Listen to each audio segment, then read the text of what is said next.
Bonjour à tous, bienvenue et merci d'être là à notre nouveau rendez-vous expert de Moniteur Juris, organisé par les éditions du Moniteur et en partenariat avec la revue Opération Immobilière. Aujourd'hui, c'est maître Anthony Bichelon, associé au cabinet Racine, qui va vous présenter l'actualité des derniers mois concernant le droit de l'urbanisme. Tout au long de sa présentation, vous pourrez poser vos questions à l'aide du petit pop-up qui nous utile pour le chat, pardon. Voilà, vous pourrez poser vos questions en cliquant sur la petite flèche orange et en saisissant votre question, sans oublier d'envoyer la question pour la valider. Voilà, je vous laisse à présent avec Maître Bichelon pour sa présentation et vous souhaite à tous un excellent webinaire. Bonjour à tous et merci d'être de nouveau présent pour ce webinaire. J'espère que vous m'entendez bien et que vous me voyez bien. On va voir ensemble durant cette demi-heure qu'on va passer ensemble l'actualité à la fois réglementaire et jurisprudentielle de ces 3 derniers mois. Et vous allez le voir, ce trimestre n'a pas échappé à la déferlante ZAN puisqu'on verra l'actualité en la matière et avec le développement également d'une nouvelle matière, filière, je ne sais pas comment on peut appeler, qui est l'agrivoltaïsme, dont on parlera beaucoup aujourd'hui, mais également lors des prochains webinaires. Après, on retrouvera une actualité plus classique, jurisprudentielle, que je vais tâcher de vous décrypter et de vous rendre accessible le plus possible. Concernant le ZAN, qu'est-ce que l'on peut dire? Je suis obligé à chaque fois de reprendre un peu pour ceux qui n'auraient pas encore suivi ou qui n'auraient pas encore compris sur quoi consistait l'objectif ZAN, hein, ZAN comme zéro artificialisation nette. Je suis obligé de reprendre la trajectoire qui a été dessinée par le Parlement en août 2021. L'objectif est que d'ici 2050, nous parvenions à atteindre ce fameux objectif zéro artificialisation nette. Pour vulgariser, ça voudra dire qu'en 2050, il ne sera plus possible de construire sur un terrain vierge de toute construction. Ça va même un peu plus loin puisqu'on va parler de terrains non artificialisés. Donc 2050, sur tout le territoire français, normalement, on ne pourra plus construire sur un terrain vierge. Pour parvenir à cet objectif, il y a 2 étapes qui ont été fixées. Et une première étape qui va arriver bientôt, enfin qui a d'ores et déjà d'ailleurs commencé, qui est la période 2021-2031. Il est demandé à tous les acteurs de l'aménagement de France de diviser par 2 la consommation d'espaces naturels agricoles et forestiers par rapport à la décennie précédente, à savoir 2011-2021. Donc ça, c'est une première période. Là, il vous est demandé, pour tous ceux qui travaillent notamment dans les collectivités ou qui travaillent sur des documents d'urbanisme, il vous est demandé de calculer la consommation foncière 2011-2021 et de mettre à jour vos documents d'urbanisme pour que sur la période 2021-2031, vous parveniez à diviser par 2 cette consommation d'espaces naturels, agricoles et forestiers.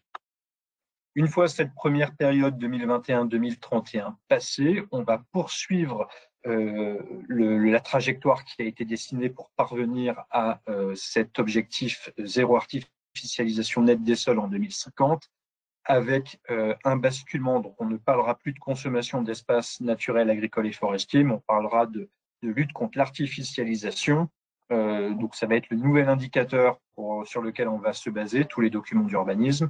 Donc à partir de 2031, on bascule, on passe de la consommation d'espaces naturels, agricoles et forestiers à des calculs de sols artificialisés et désartificialisés. Le but étant que d'ici 2050, on parvienne à ce fameux objectif zéro artificialisation nette des sols. Le contexte est rappelé, l'objectif étant rappelé, on va voir ce qui a été apporté, les nouveautés, on va dire, de ces 3 derniers mois. En nouveauté, on a une loi qui est extrêmement complexe à comprendre et dans sa mise en œuvre. Le ministère en a parfaitement conscience, donc le 27 novembre dernier, il a établi un guide synthétique de l'objectif ZAN qui est accessible en ligne et que vous pouvez trouver facilement. Ce guide synthétique résume parfaitement bien ce vers quoi on va tendre et comment on va y arriver. Pour permettre à tous les acteurs dans les territoires de se saisir de la problématique ZAN et de la mettre en œuvre correctement, le ministère a doublé le guide synthétique de 4 fascicules concernant la mise en œuvre du ZAN qui sont censés vous accompagner et vous faire comprendre comment l'objectif ZAN va se décliner dans le temps pour atteindre le fameux objectif en 2050. Donc vous avez un premier fascicule qui est très intéressant, qui s'appelle Définir et observer la consommation d'espaces naturels, agricoles et forestiers et l'artificialisation. Et ce fascicule va permettre, pour tous ceux qui établissent des documents d'urbanisme, de comprendre comment vous devez calculer la consommation sur la période 2011-2021 et comment vous devez parvenir à l'objectif de diviser par 2 cette consommation d'ENAF, ENAF voulant dire espaces naturels, agricoles et forestiers, pour la période 2021-2031. Il y a un fascicule 2 qui est planifier la consommation et l'artificialisation des sols.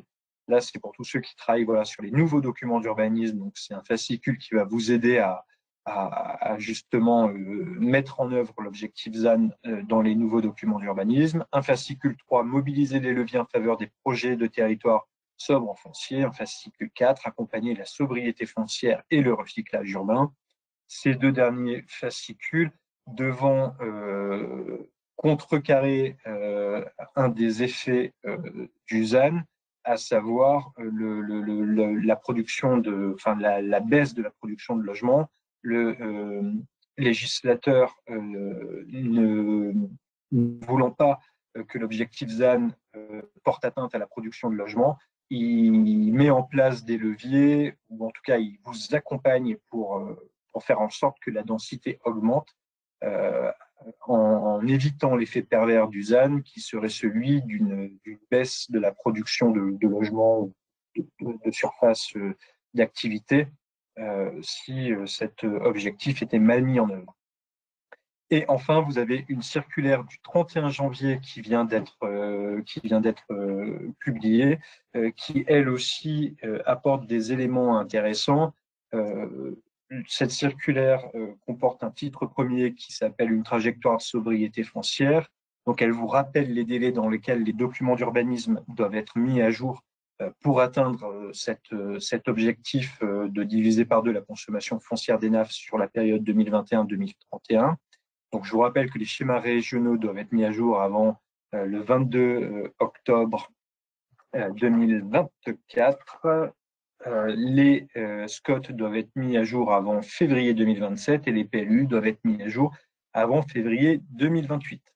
Il y a une petite précision qui est apportée par le ministre dans le cadre de cette circulaire qui est intéressante, c'est qu'il nous dit que pour les documents d'urbanisme qui auraient été révisés ou modifiés entre 2021 et 2024, c'est peut-être votre cas.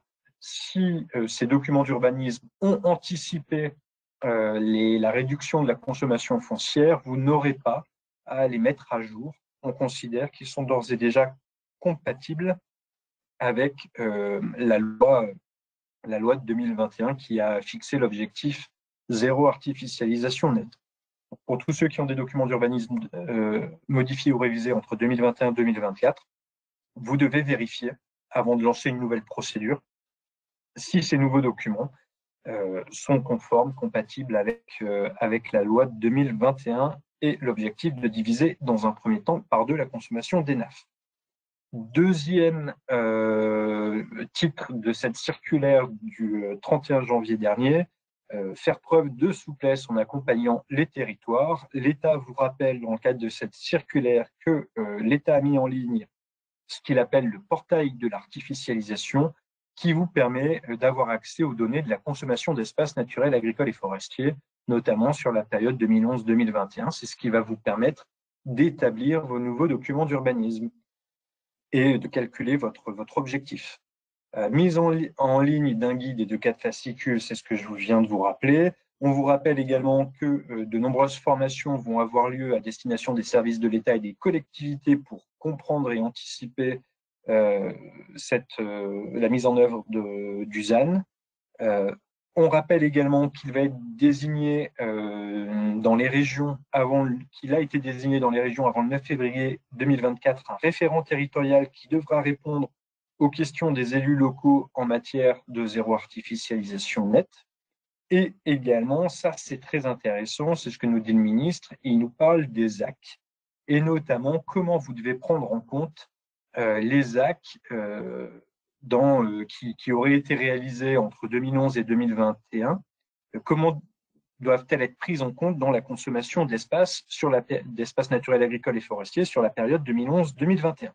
Le ministre nous rappelle que l'acte qui déclenche la comptabilisation de la consommation d'espaces naturels agricoles et forestiers, ce n'est pas la réalisation ou la création de la ZAC, c'est le démarrage effectif des travaux.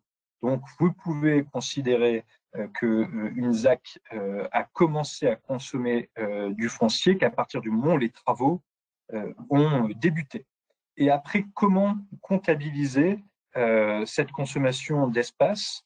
Le ministre nous dit soit de manière progressive, donc pour savoir ce qui a été consommé entre 2011 et 2021 pour tous ceux qui ont des grosses ZAC sur leur territoire, soit vous regardez et vous calculez au mètre carré près ce qui a été réellement réalisé comme travaux, soit le ministre vous dit vous pouvez, dès le démarrage des travaux, considérer que la totalité de la ZAC a été réalisée et a donc consommé du foncier. C'est très important parce que si vous avez par exemple une ZAC de 1 hectare dont les travaux ont commencé entre 2011 et 2021, vous pouvez considérer que les 1 hectare, même si la ZAC n'est pas achevée, que les 1 hectare sont consommés et donc ça va rentrer dans votre calcul de vos droits à construire pour la période 2021-2031 et vous intégrez les 1 hectare en totalité, l'objectif étant sur la période 2021-2031 de diviser par 2 cette consommation d'espaces naturels, agricoles et forestiers. Donc vous avez tout intérêt pour les collectivités qui ont des ZAC dont les travaux ont commencé entre 2011 et 2021 à intégrer la totalité de la superficie de la ZAC dans les espaces consommés entre 2011 et 2021 pour grossir vos droits à construire dans vos documents d'urbanisme pour la période 2021-2031. C'est extrêmement difficile à expliquer à l'oral comme ça, donc si je ne suis pas clair, vous n'hésitez pas à poser des questions dans le chat et je répondrai à vos questions en fin d'intervention. Autre point important que nous rappelle le ministre dans le cadre de cette circulaire, là encore ça concerne tous ceux qui rédigent ou qui participent à l'élaboration, à la révision de plans locaux d'urbanisme, c'est qu'on va vous autoriser un dépassement de 20% entre l'objectif de consommation et les espaces ouverts à l'urbanisation dans les PLU. Donc on reprend l'exemple, vous avez consommé 1 hectare de foncier entre 2011 et 2021, vous aurez le droit du coup à 1 hectare divisé par 2 dans le futur, dans les futurs PLU pour la période 2021-2031. Seulement le ministre vous rappelle dans le cadre de cette circulaire que ce n'est pas parce qu'un PLU prévoit des zones à urbaniser, à ouvrir à l'urbanisation, qu'elles seront nécessairement toutes consommées durant la période. Et il estime qu'il y a une marge de 20%. Donc vous pourrez prévoir dans vos PLU 20% de plus en termes de zones à ouvrir à l'urbanisation que l'objectif qui vous est assigné par la loi, parce que l'on sait que tout ne sera pas consommé. C'est ce qui ressort, en tout cas, c'est ce que nous dit le ministre, c'est ce qui ressort des retours d'expérience que l'on a de ces dernières années. Donc là encore, c'est des précisions extrêmement importantes qui vous ont été apportées en termes de droits dont vous pouvez bénéficier pour la période 2021-2031. Donc pour les ZAC, on prend en compte le démarrage effectif des travaux et vous êtes invité à considérer quand même que la totalité de la ZAC, à partir du moment où les travaux ont démarré entre 2011 et 2021, que la totalité a été consommée. Et par ailleurs, votre PLU pourra prévoir 20% de plus d'espace à ouvrir à l'urbanisation dans les années à venir que l'objectif de consommation qui vous est assigné par les textes. Voilà pour cette circulaire du 31 janvier 2024. Donc, tous les éléments que je viens de vous citer là, qui sont le guide synthétique du 27 novembre, les fascicules du 21 décembre 2023 et la circulaire du 31 janvier 2024. Je vous invite, pour tous ceux qui sont directement impactés par le ZAN, et en premier lieu, ce sont les rédacteurs des PLU, je vous invite à les télécharger et à vous en inspirer. Ça vous guidera dans les démarches que vous devrez mettre en œuvre dans les mois qui viennent. On reste sur le ZAN avec une dérogation qui a été prévue par les textes. Vous l'avez compris, l'objectif ZAN vise à terme à interdire toute nouvelle construction sur un terrain vierge.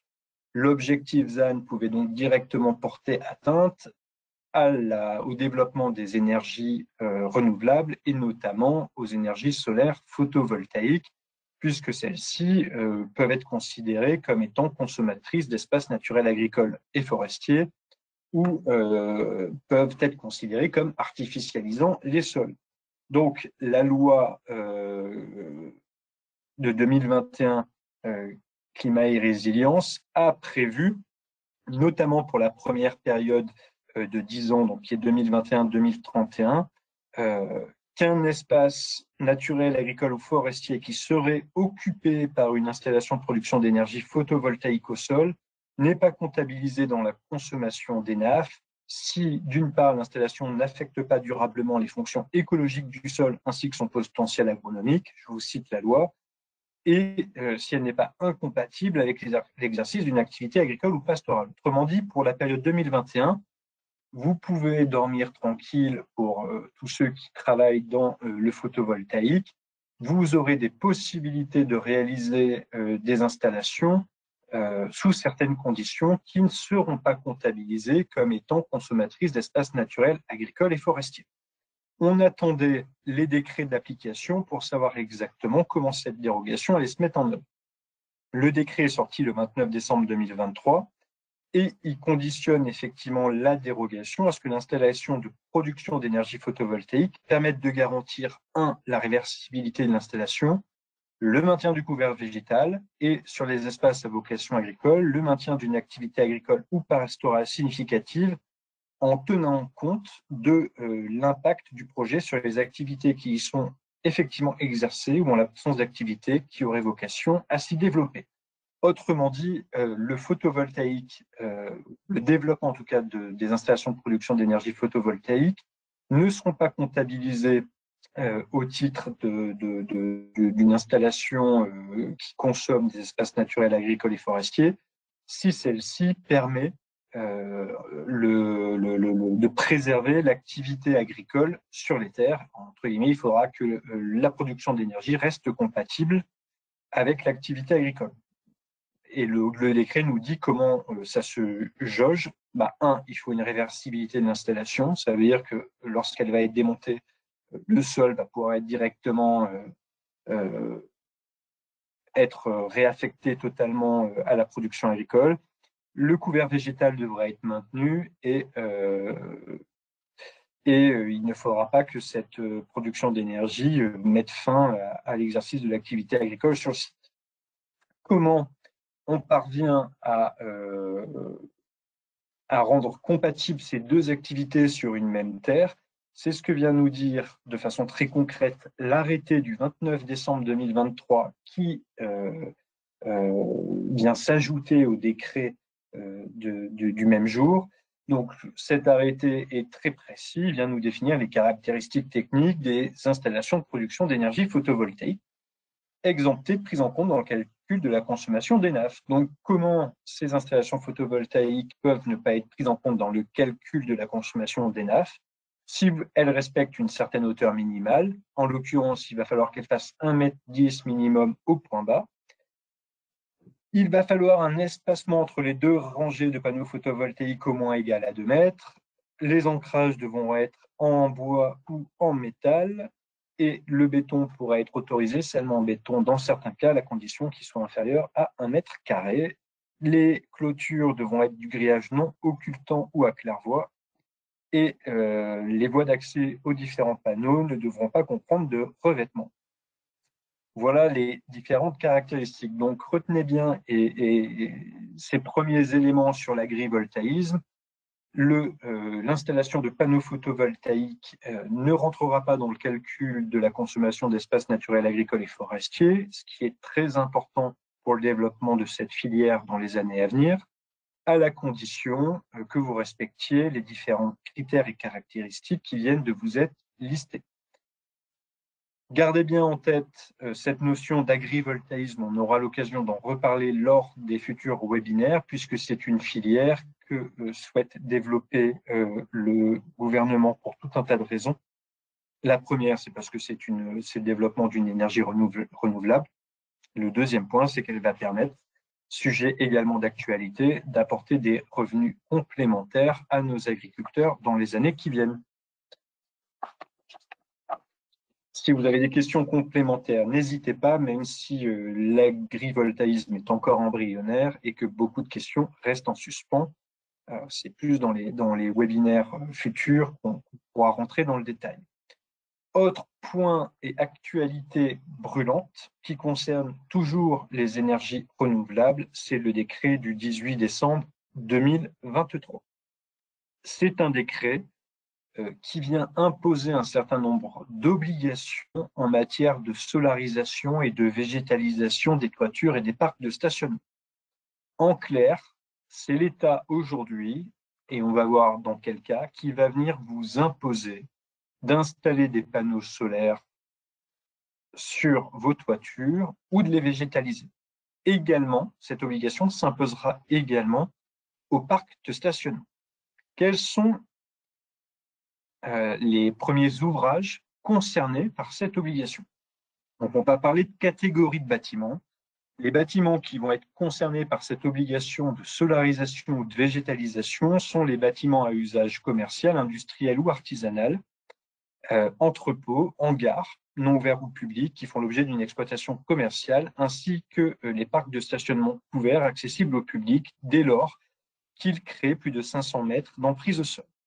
Concernant les bureaux, au 1er janvier 2024, ils ne sont concernés par cette obligation que lorsqu'ils développent plus de 1000 mètres carrés d'emprise au sol.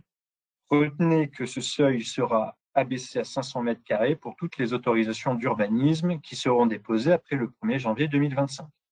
Ce qui implique pour tous ceux qui travaillent dans cette filière, je ne sais pas quel est le surcoût que peut générer une solarisation ou une végétalisation des toitures, mais vous avez peut-être tout intérêt à déposer vos autorisations d'urbanisme avant le 1er janvier 2025 si votre projet est inférieur à 1000 mètres carrés d'emprise au sol. Donc, depuis le 1er janvier 2024, tout ce qui est bâtiment à usage commercial, industriel, artisanal, entrepôt, hangar, parc de stationnement couvert accessible au public qui crée plus de 500 mètres d'emprise au sol sont soumis à cette obligation de végétalisation des toitures et des parcs de stationnement. Depuis le 1er janvier 2024, cette obligation s'impose également aux bureaux de plus de 1000 mètres carrés d'emprise au sol et ce seuil va être abaissé à 500 mètres carrés d'emprise au sol à partir du 1er janvier 2025. Notez également que cette obligation s'applique aux constructions neuves, évidemment, mais également aux extensions ou aux rénovations lourdes de ces différents bâtiments que je viens de vous lister. Dès lors que l'extension ou la rénovation lourde concerne une emprise au sol de plus de 500 mètres carrés ou 1000 mètres carrés pour les bureaux. Le décret vient nous définir ce que c'est qu'une rénovation lourde. Je vous le cite dans le support qui est actuellement diffusé, est considéré comme une rénovation lourde, je cite, des travaux qui ont pour objet ou qui rendent nécessaire le renforcement ou le remplacement d'éléments structuraux qui concourent à la stabilité ou à la solidité du bâtiment. Si vous êtes dans l'un des cas que je viens de vous énumérer, vous allez avoir l'obligation de prévoir, en vertu des articles L111-4 du Code de la construction et de l'habitation, un procédé de production d'énergie renouvelable, donc photovoltaïque ou thermique solaire principalement, ou un système de végétalisation basé sur un mode cultural ne recourant à l'eau potable qu'en complément des eaux de récupération. et qui garantirait un haut degré d'efficacité thermique et d'isolation et qui favorise la préservation et la reconquête de la biodiversité. C'est pas moi qui vous le dis, je ne fais que vous citer le texte. Donc, si vous venez de déposer un permis de construire pour réaliser un bâtiment à usage industriel de plus de 500 mètres carrés, permis de construire qui a été déposé après le 1er janvier 2024 et qui fait plus de 500 mètres carrés d'emprise au sol, vous êtes obligé de prévoir une toiture de ce bâtiment, soit un procédé de production d'énergie renouvelable, soit un système de végétalisation ou un autre dispositif qui aboutirait au même résultat. Pour savoir ce que ça peut concerner, ce dispositif qui aboutirait au même résultat qu'un système de végétalisation ou de production d'énergie renouvelable, je vous invite à vous rapprocher d'un bureau d'études. Concernant les obligations qui découlent également de ce décret, les parcs de stationnement extérieur ne sont pas en reste, puisque le décret prévoit que tous les parcs qui font plus de 500 mètres carrés et qui sont associés aux bâtiments, aux parties de bâtiments que je viens de vous citer précédemment, donc le bureau, l'industriel, le commercial, l'artisanal, l'entrepôt, le hangar, sont concernés par cette obligation, ainsi que les nouveaux parcs de stationnement extérieur ouverts au public de plus de 500 mètres carrés, qui doivent intégrer sur au moins la moitié de leur surface des revêtements de surface, des aménagements hydrauliques ou des dispositifs végétalisés qui favorisent la perméabilité et l'infiltration des eaux pluviales ou leur évaporation, et des dispositifs végétalisés ou des ombrières qui concourent à l'ombrage des 10 parcs sur au moins la moitié de leur surface, dès lors que l'un ou l'autre de ces dispositifs n'est pas incompatible avec la nature du projet ou du secteur d'implantation et ne porte pas atteinte à la préservation du patrimoine architectural ou paysager. Si les 10 parcs comportent des ombrières, celles-ci vont devoir également intégrer un procédé de production d'énergie renouvelable sur la totalité de leur surface. Voilà ce que nous dit le texte. Il y a des exemptions qui sont prévues, je viens de vous les lire, notamment lorsqu'on est dans une zone ou un immeuble protégé, lorsqu'il y a des contraintes techniques et architecturales qui ne permettent pas de mettre en œuvre ces procédés, ou lorsque les conditions économiques sont inacceptables. Qu'est-ce qu'une condition économique inacceptable? Je ne sais pas encore vous répondre à cette notion. C'est la jurisprudence qui y répondra dans les années qui viennent. En tout cas, lorsque vous voulez bénéficier d'une exemption, le maître d'ouvrage, c'est ce que nous dit le texte, devra fournir dans son dossier une attestation qui provient de l'autorité compétente en matière d'urbanisme, donc c'est-à-dire bien souvent le maire, accompagné des pièces qui justifient le bénéfice de l'exemption. C'est le maire qui devra vous donner la fameuse attestation qui vous permettra de ne pas réaliser ces aménagements. À partir de quand ces obligations entrent-elles en vigueur? Comme vous l'avez compris, elles sont pour la plupart en vigueur depuis le 1er janvier 2024 et elles vont se durcir petit à petit jusqu'à 2028. Vous avez ici un tableau qui apparaît. La réalité, c'est qu'aujourd'hui, on vous demande un dispositif de végétalisation ou de panneaux solaires qui couvre 30% des toitures des bâtiments. Petit à petit, ce taux minimal de couverture passera à 40 en 2026, puis à 50% de la toiture à partir de janvier 2027. Je ne rentre pas plus dans le détail de la mise en œuvre de cette réglementation, puisqu'on pourrait y passer un webinaire entier tellement celle-ci est complexe. Vous retenez, je viens de remettre les slides précédents. Donc, on a depuis le 1er janvier 2024 une obligation pour certains bâtiments de solariser ou de végétaliser les toitures et les parcs de stationnement. Les bâtiments qui sont concernés, c'est les bâtiments neufs de plus de 500 mètres carrés d'emprise au sol, commercial, industriel, artisanal, entrepôt, hangar, ou encore les parcs de stationnement couverts accessibles au public, et les bâtiments à usage de bureaux de plus de 1000 mètres carrés d'emprise au sol, seuil qui sera abaissé à compter du 1er janvier 2025 à 500 mètres carrés. Ça concerne également les extensions ou les rénovations lourdes de tous ces bâtiments. Et dans un tel cas de figure, on vous impose aujourd'hui un procédé de production d'énergie renouvelable ou un système de végétalisation qui devra couvrir, aujourd'hui en tout cas, 30% de la toiture, et ce ratio passera à 50% dans les années qui viennent. Pour les parcs de stationnement, il y a également des obligations qui vous sont imposées depuis le 1er janvier 2024 pour tous les parcs de stationnement extérieurs de plus de 500 mètres carrés ouverts au public. Donc là encore, soyez vigilants. Ça concerne les ouvrages neufs, mais ça concerne également les gros travaux, les grosses rénovations qui pourraient porter sur ces bâtiments et ouvrages. Là encore, n'hésitez pas à me poser des questions si besoin concernant la mise en œuvre de cette nouvelle obligation.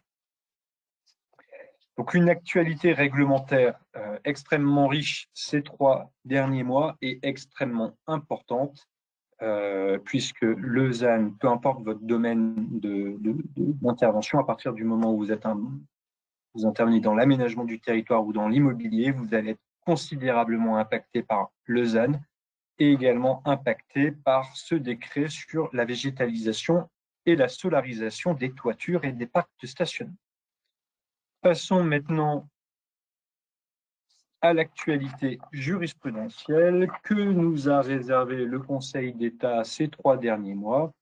Une première décision importante datée du 16 février 2024 qui concerne l'étude d'impact et plus particulièrement l'étude d'impact pour les aires de stationnement.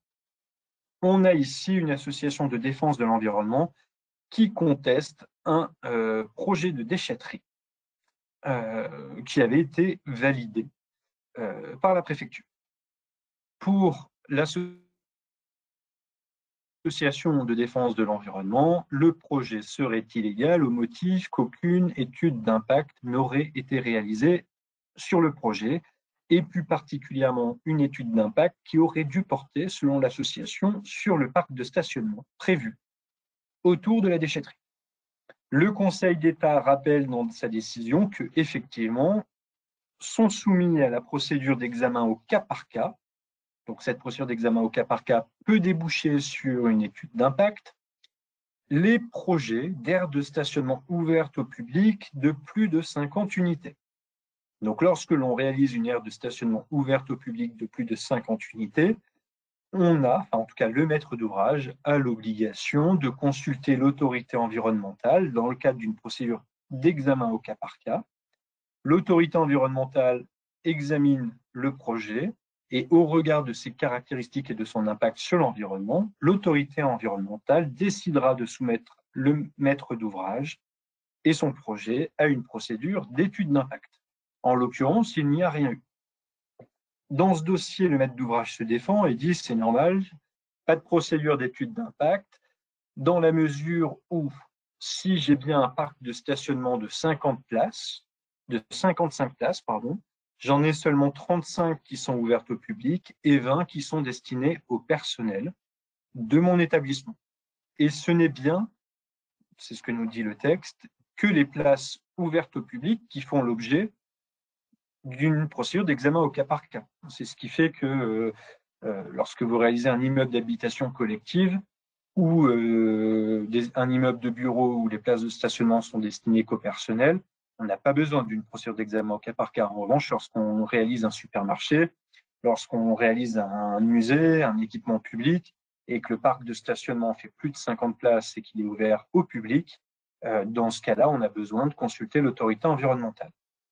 Ici, le maître d'ouvrage nous dit « j'ai que 35 places qui sont destinées au public, donc je suis en dessous du seuil, je n'avais pas à consulter l'autorité environnementale dans le cadre d'une procédure d'examen au cas par cas. » Pour le Conseil d'État, c'est pas exactement comme ceci qu'il faut appliquer la réglementation. Le Conseil d'État nous dit « une aire de stationnement doit être regardée comme soumise à examen au cas par cas dès lors qu'elle totalise 50 emplacements ou plus, d'une part, et qu'elle est accessible au public, d'autre part. Et pour le Conseil d'État, tel est le cas de l'aire de stationnement en litige qui comporte bien plus de 50 places et qui est accessible au public. Donc le Conseil d'État dit les juridictions et l'administration n'a pas à ventiler les places au sein d'une aire, au sein d'un parking pour savoir combien d'entre elles sont affectées au public, combien d'entre elles sont destinées au personnel. À partir du moment où une partie de ces aires de stationnement est réservée et ouverte au public, c'est la totalité du parc qui doit être regardée comme étant ouvert au public. Et si le seuil des 50 places est dépassé, vous aviez l'obligation de saisir l'autorité environnementale d'une procédure d'examen au cas par cas. Et dans cette affaire, la juridiction administrative a donc fait droit à la requête déposée par l'association de défense de l'environnement. Ce qui oblige, ça ne veut pas dire que le projet ne se fera pas, c'est que ça va obliger le maître d'ouvrage à régulariser son dossier et à aller chercher et aller mettre en œuvre une procédure d'examen au cas par cas, laquelle pourra déboucher, si l'autorité environnementale l'exige, sur une procédure d'étude d'impact, ce qui alourdirait considérablement les procédures préalables à la réalisation du projet, le coût et les délais.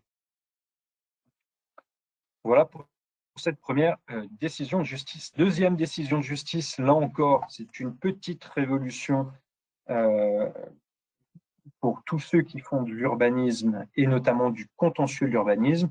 Ça concerne l'intérêt à agir du voisin immédiat. Celui qui vit à côté d'un terrain sur lequel une autorisation d'urbanisme est déposée était considéré jusqu'à cet arrêt du 19 janvier 2024 comme étant présumé avoir un intérêt à agir à l'encontre de la dite autorisation délivrée à son voisin. Autrement dit,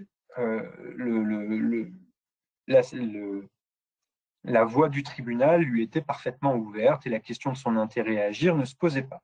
Puisque, je vous le rappelle, pour pouvoir contester une décision d'urbanisme, encore faut-il avoir un intérêt à agir à l'encontre de cette décision.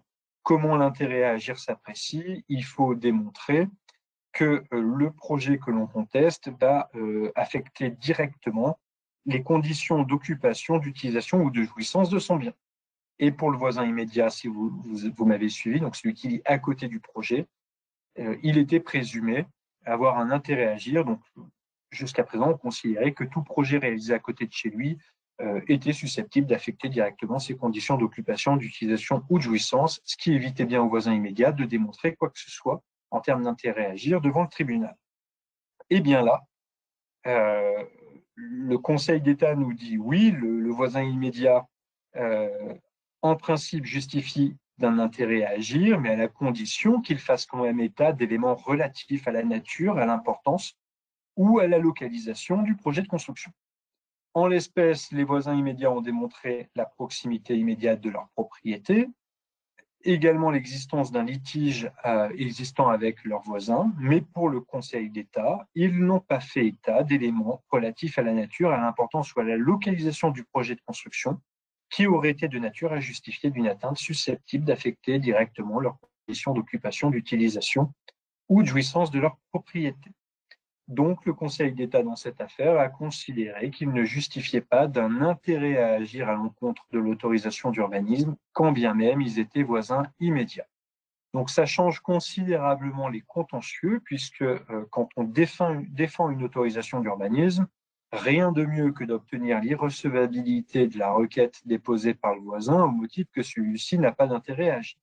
Donc aujourd'hui, même quand le voisin est immédiat, il doit, dans sa requête, faire état, pour reprendre l'arrêt rendu par le Conseil d'État, le voisin doit faire état d'éléments relatifs à la nature, à l'importance ou à la localisation du projet de construction qu'il conteste pour pouvoir justifier de son intérêt à agir. Ça va, je pense, vider un certain nombre de contentieux pendant devant les juridictions administratives. N'hésitez pas à poser vos questions si vous en avez concernant cet intérêt à agir. Autre décision intéressante, c'est une décision de la Cour administrative d'appel de Toulouse qui concerne les conditions d'annulation partielle d'un PLU. Donc, vous pouvez parfaitement être un administré d'une commune et contester la délibération qui approuve un document d'urbanisme. Deux possibilités s'offrent à vous lorsque vous contestez un document d'urbanisme. Soit vous en demandez l'annulation totale, soit vous en demandez une annulation partielle. Mais lorsqu'on demande l'annulation partielle, c'est le Conseil d'État qui nous l'a dit, l'annulation partielle n'est possible que si le reste du plan local d'urbanisme dont on ne demande pas l'annulation forme avec les éléments du document d'urbanisme immédiatement antérieur un ensemble complet et cohérent. Pourquoi il faut que le reste du plan local d'urbanisme dont on ne demande pas l'annulation forme un ensemble complet et cohérent avec le document d'urbanisme immédiatement antérieur? Parce que quand on obtient l'annulation d'un PLU, total ou partiel, on remet en vigueur l'ancien document d'urbanisme. Et là, on avait une requérante qui était bien embêtée par une OAP qui figurait dans le nouveau plan local d'urbanisme. Cette OAP, orientation d'aménagement et de programmation, prévoyait un principe de desserte qui ne convenait pas à la requérante. Donc, elle a contesté le PLU, mais elle demandait qu'une annulation partielle du PLU, en ce que le principe de desserte qui était prévu dans l'OAP ne lui convenait pas. Et la Cour administrative d'appel va rejeter la demande de la propriétaire au motif qu'une disposition du règlement ou une partie du règlement graphique qui lui est associé ne peut être regardé comme étant divisible que si le reste du plan forme avec les éléments du document d'urbanisme immédiatement antérieur, le cas échéant remis en vigueur, en ensemble complet et cohérent. Donc là, pour la Cour administrative d'appel, on ne pouvait pas annuler qu'un principe de desserte prévu dans une OAP au motif que cette desserte telle que la prévoyait l'OAP n'est pas un élément divisible des autres éléments du PLU, y compris le PLU qui aurait été remis en vigueur en cas d'annulation. Donc la Cour rejette la demande. La requérante aurait dû être plus gourmande et elle aurait dû demander l'annulation totale du PLU. Au moins, si elle avait fait une demande d'annulation totale, sa requête aurait été examinée, ce qui n'a pas été le cas là, puisqu'elle a été rejetée pour irrecevabilité. Autre point important, autre décision importante qui va concerner cette fois-ci plus les porteurs de projets, notamment les promoteurs, notamment ceux qui recourent au permis de construire valant division. Vous le savez, le permis de construire valant division est un super outil puisqu'il vous permet à la fois de diviser une unité foncière et à la fois de construire. Donc vous avez une autorisation d'urbanisme qui vaut à la fois division et à la fois autorisation de construire. La particularité du permis de construire valant division, c'est que dans la mesure où il porte sur la construction de plusieurs immeubles et qu'il va engendrer une division foncière, hein, donc la division implique qu'il va y avoir plusieurs propriétaires in fine, il y a bien souvent des espaces communs. Et le permis et le code de l'urbanisme prévoit que ces espaces communs, la voirie qui va desservir les futurs lots, soit gérée par une association syndicale libre. Ce qui implique la nature et les caractéristiques de ce permis de construire valant division implique que le permis de construire valant division comporte 2 pièces supplémentaires par rapport à un permis de construire classique. Une pièce PC32 qui sera un plan de division et une pièce PC33 qui sera un projet de constitution d'une association syndicale des acquéreurs. Dans ce dossier, le juge constate qu'il n'y a pas de projet de constitution d'une association syndicale des acquéreurs qui est jointe au dossier de permis de construire, mais il constate qu'il y a un engagement de créer une association syndicale non signée, rédigé sur un papier en tête d'une société de géomètres experts sans être accompagné d'un projet de statut de l'association. Pour la Cour administrative d'appel, ça ne constitue pas un projet de constitution d'une association syndicale tel que celui-ci est prescrit par les dispositions du Code de l'urbanisme. Et la Cour administrative va donc considérer que l'arrêté de permis de construire est entaché d'une illégalité, mais illégalité susceptible d'être régularisée dans le cadre d'un permis de construire modificatif. Donc soyez quand même vigilants. il faut impérativement que vous respectiez la lettre de l'article R 431-24 du Code de l'urbanisme qui exige du dépositaire de la demande de permis de construire en division que le dossier comporte un projet de constitution d'une association syndicale des acquéreurs et non pas un simple engagement de créer une association syndicale, ce qui est insuffisant. Autre jurisprudence, les deux dernières jurisprudences vont porter sur la réglementation des meublés de tourisme. Vous savez que dans les villes de plus de 200 000 habitants, le maire, le conseil municipal, peut subordonner le changement d'usage d'un local à une autorisation qu'on va appeler autorisation de changement d'usage. Et dans certaines de ces collectivités qui veulent réglementer les changements d'usage, donc on change d'usage quand on passe de habitation à une autre activité, notamment, le but étant de lutter contre la diminution du stock de locaux à destination à usage d'habitation. Dans certaines de collectivités qui veulent encadrer ces changements d'usage, on subordonne la délivrance de l'autorisation de changement d'usage à ce qu'il y ait une compensation. Qu'est-ce que la compensation? Grosso modo, vous êtes propriétaire d'un appartement de 40 mètres carrés que vous voulez transformer en meublé de tourisme, pour ne pas citer Airbnb, Abritel, puisque ou toute autre plateforme qui permet ces locations de courte durée. Donc, vous souhaitez transformer votre habitation en meublé de tourisme. Ceci n'est possible que si vous compensez la perte de mètres carrés de logement par la création de nouveaux mètres carrés de logement ailleurs. Donc, une personne qui transforme 40 mètres carrés de locaux d'habitation en meublé de tourisme devra, dans la ville, recréer 40 mètres carrés d'habitation ailleurs, qu'il aura pris à une activité type commerce.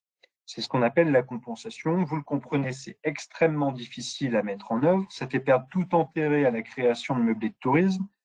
Et donc, vous avez des associations, des conciergeries, des professionnels qui vont contester les délibérations des conseils municipaux qui instaurent de telles procédures, de tels régimes d'autorisation de changement d'usage. C'est ce que la ville de Bordeaux a fait. Elle a instauré le principe de la compensation dans certains secteurs de la métropole de Bordeaux.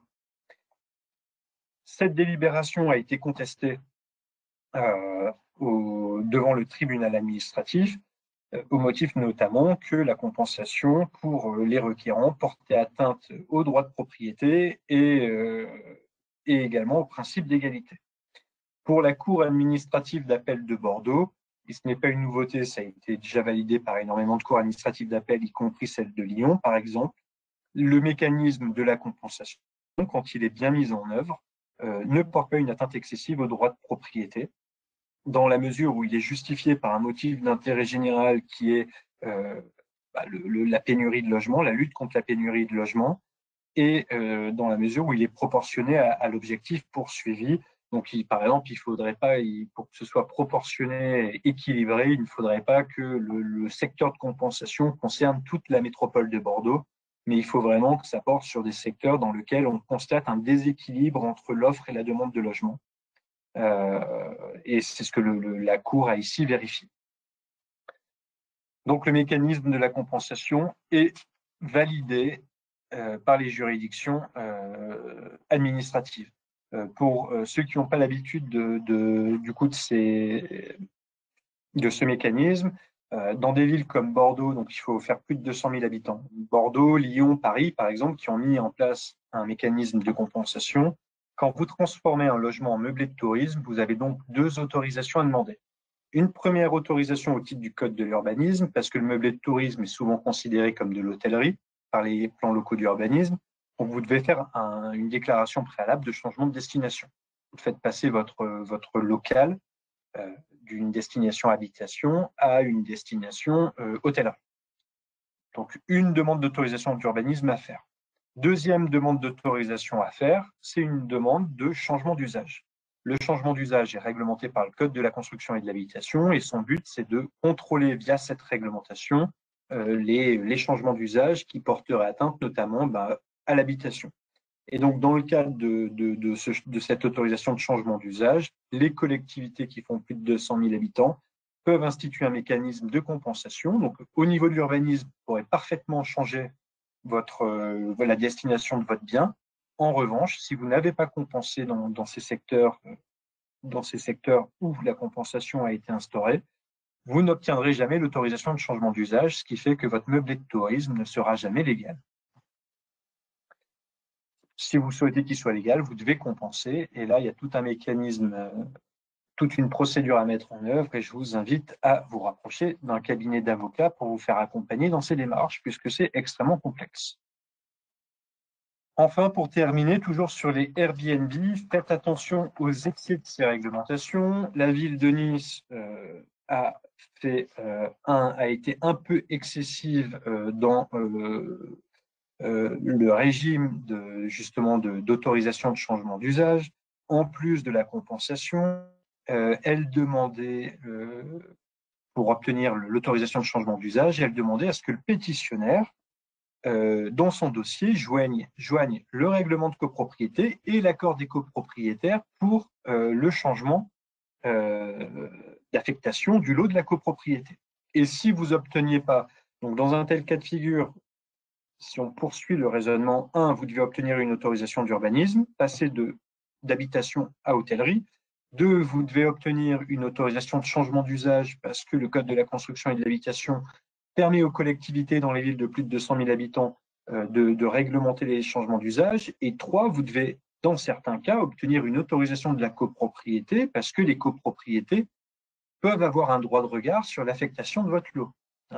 Si on vous dit que votre lot est à usage d'habitation dans le règlement de copropriété, ça peut être compliqué pour vous, sans autorisation et sans accord des copropriétaires, de faire du Airbnb qui n'est pas d'affectation à habitation, pas d'usage d'habitation.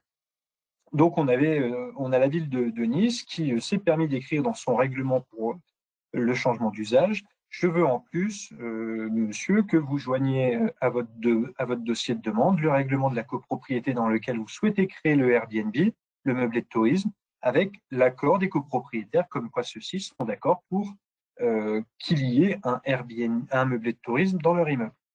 Le tribunal administratif a annulé le règlement en considérant effectivement que le règlement de la ville de Nice portait une atteinte disproportionnée aux droits des copropriétaires et qu'il n'appartenait pas à ce type de règlement d'imposer, de joindre dans la demande de changement d'usage le règlement de copropriété et l'accord des copropriétaires.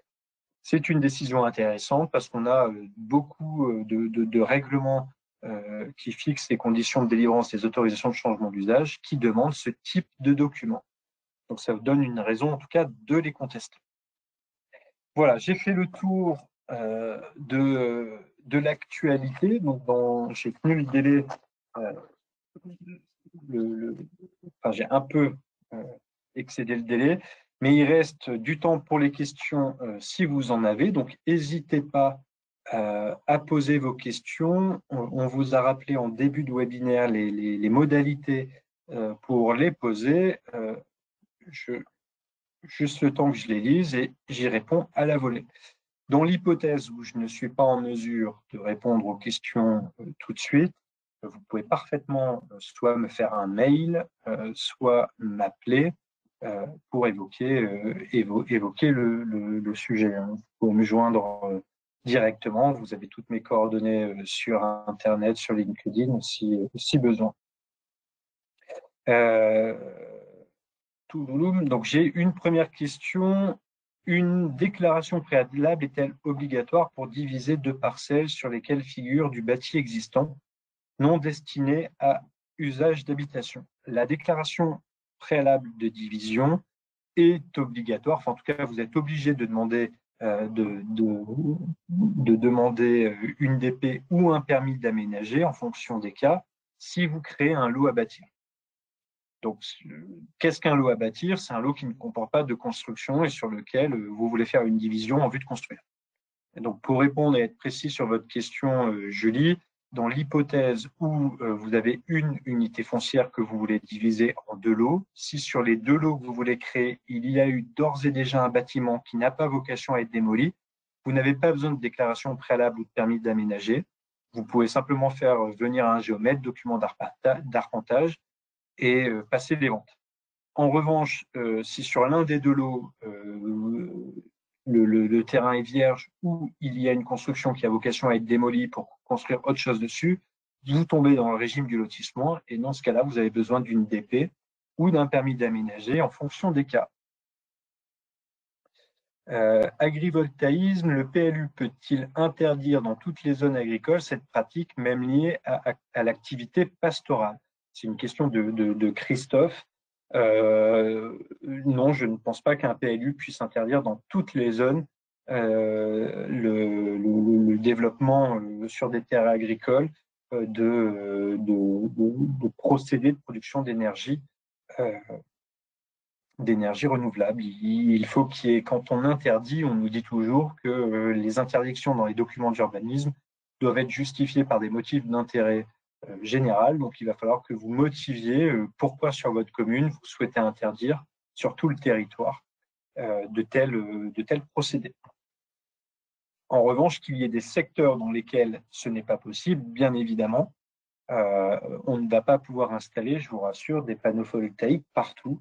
Il sera possible pour les PLU de réglementer leur installation.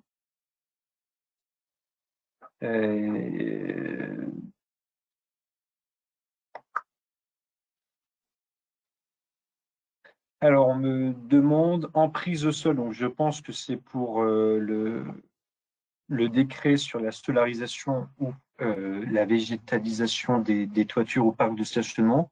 On me dit emprise au sol du projet ou par bâtiment. C'est une très bonne question et j'aurais tendance à vous dire que c'est l'emprise au sol appréciée à l'échelle de votre projet, pas bâtiment par bâtiment, pour éviter justement que vous divisiez votre bâtiment pour ne pas être soumis à cette obligation. Bonjour, les 500 mètres carrés portent sur l'extension seule ou bien sur le cumul existant pour plus extension? À première vue, c'est sur l'extension que ça va porter seulement. Il faudrait confirmer tout ça, mais pour le moment, on est sur un décret relativement neuf et c'est vrai ce serait pas mal d'avoir une circulaire qui vienne un peu plus nous préciser les conditions d'application de cette nouvelle réglementation. Le décret de décembre 2018 est-il opposable aux opérations mixtes, 600 mètres carrés de commerce et 2000 mètres carrés de logement? Alors, ça ne doit pas être 2018, ça doit être le décret de décembre 2023. Il est effectivement opposable aux opérations mixtes.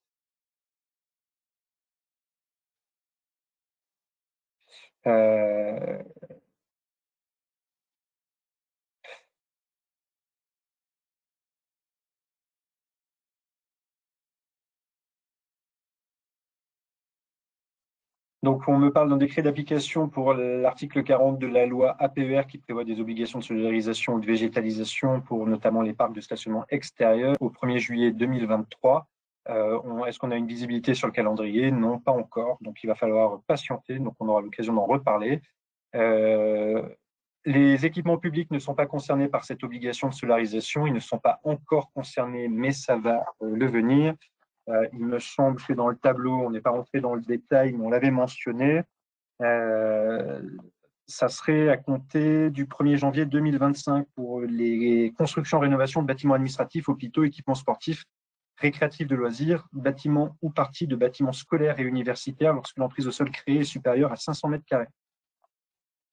Donc, c'est à partir, pour les bâtiments publics, ce sera à partir du 1er janvier 2025. Attention, alors ça mériterait pour le décret solarisation et végétalisation des toitures et parcs de stationnement, ça mériterait un webinaire dédié totalement à cette question, puisque c'est un décret qui est complexe et et qui prévoit énormément de choses et on ne peut pas effectivement pas le traiter dans le cadre d'un webinaire qui porte sur l'actualité de l'urbanisme au sens large. Donc il faudrait alors, sans faire, je donne 2 conférences à ce sujet, une à Paris, une à Lyon, 29 mars et 11 avril. Pour ceux qui veulent s'y inscrire, je vous laisse voir sur mon profil LinkedIn. Vous pouvez bien évidemment venir y participer, c'est gratuit.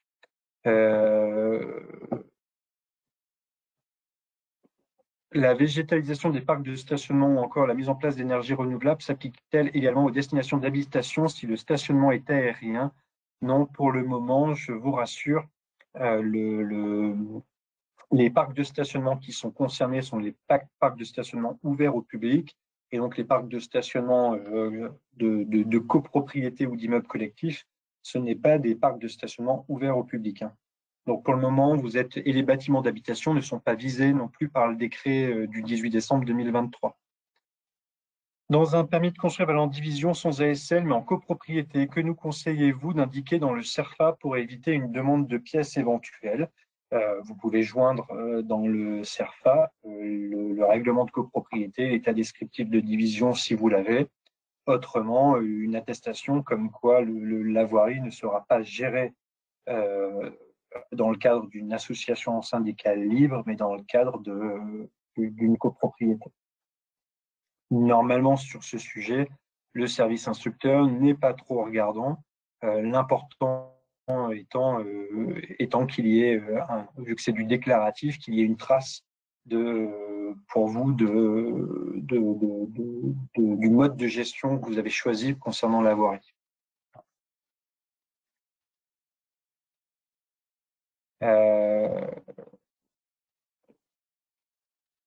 Alors, c'est la date de DPC qui est pris en considération pour application de la réglementation ZAN. La DPC, c'est demande de permis de construire, je pense. En fait, c'est les PLU qui doivent être mis à jour. Donc, il faut que vous sachiez que le ZAN commence à produire ses effets, puisque sur la période 2021-2031, toutes les collectivités, à l'échelle du territoire plutôt français, il faut que la consommation d'ENAF, espaces naturels, agricoles et forestiers, ait été divisée par 2 par rapport à la période 2011-2021. Pour parvenir à cet objectif de diviser par 2 dans un premier temps, c'est le branle-bas de combat dans toutes les collectivités, au niveau régional avec les fameuses RADET, au niveau local avec les SCOT et les PLU. Le but étant qu'à la fin, dans les PLU, on parvienne à diviser par 2 cette consommation d'espaces naturels, agricoles et forestiers. Donc pour vous, qu'est-ce qui compte? Votre demande de permis de construire, elle est instruite au regard du PLU en vigueur au jour de la délivrance de votre permis de construire. Donc tant que le PLU n'est pas modifié, par principe, on ne peut pas, le ZAN ne produit pas ses effets. Donc vous pourriez vous dire, je m'empresse à déposer mon permis de construire maintenant, tant que le nouveau PLU qui prendra en compte cette division par 2 n'est pas entré en vigueur. C'était sans compter sur l'habileté du législateur qui a créé un sursis à statuer ZAN à partir du moment où la procédure de révision ou d'élaboration du PLU est en cours, pour prendre en compte justement cet objectif de diviser par 2 la consommation d'ENAF, le maire est en droit de surseoir à statuer sur votre projet s'il démontre que votre projet ne lui permettra pas d'atteindre l'objectif qui lui est assigné de diviser par 2 la consommation d'ENAF sur la période 2021-2031. Par ailleurs, lorsqu'un PLU est en cours de révision, le sursis à statuer est possible dès lors que le maire peut démontrer, d'une façon plus générale, que votre projet contrevient au futur PLU. Donc là, très clairement, quelles vont être les conséquences du ZAN dans les futurs PLU? De façon caricaturale, vous pouvez considérer que la moitié des zones AU vont disparaître d'ici 2028. Donc, pour tous ceux qui travaillent sur des zones AU, vous avez intérêt à déposer vos autorisations d'urbanisme maintenant, à la condition qu'il ne soit pas trop tard. Le trop tard, c'est quoi? C'est si la mairie, la collectivité, elle a lancé sa procédure de révision du PLU pour tenir compte des objectifs de la loi ZAN, soit elle est en mesure de vous dire, je suis désolé, votre zone U dans le futur PLU, elle sera une zone naturelle et elle utilise le sursis à statuer classique, soit elle n'est pas encore en mesure de vous le dire, mais en revanche, ce qu'elle sait, c'est que votre zone U va tellement consommer de foncier, de foncier que l'objectif 2021-2031 de diviser par 2 ne sera plus, auquel cas le maire peut surseoir à statuer. Donc le ZAN produit d'ores et déjà ses effets, notamment via la procédure de sursis à statuer qui existait déjà, plus le nouvel outil de sursis à statuer qui vient d'être créé.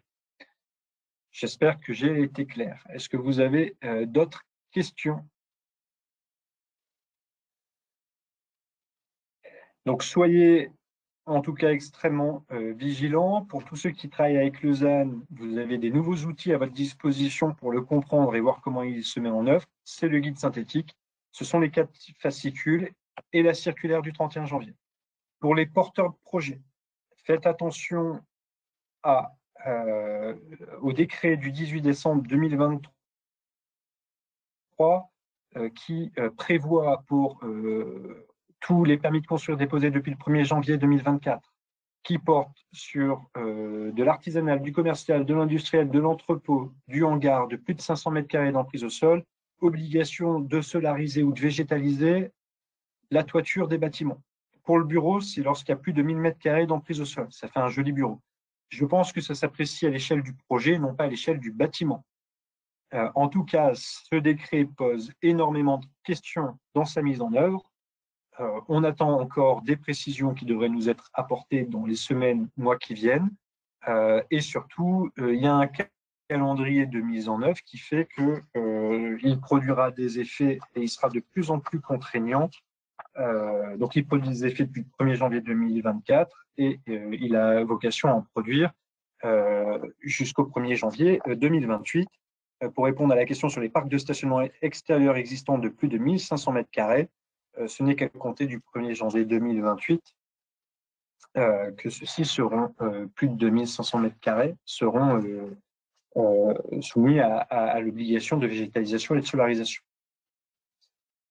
Mais ça nécessiterait d'avoir beaucoup plus de temps pour parler. Moi, dans le cadre de ce webinaire, je vous alerte sur les modifications. Après, à vous d'aller approfondir le sujet, notamment sur ce décret du 18 décembre 2023 relatif à la solarisation et végétalisation des bâtiments et parcs de stationnement. Si vous n'avez pas d'autres questions, je pense que l'on peut se laisser. Et on se retrouvera dans 3 mois pour l'actualité trimestrielle urbanisme-environnement. On aura sans doute encore pas mal de sujets sur le ZAN et la solarisation et végétalisation de ces bâtiments.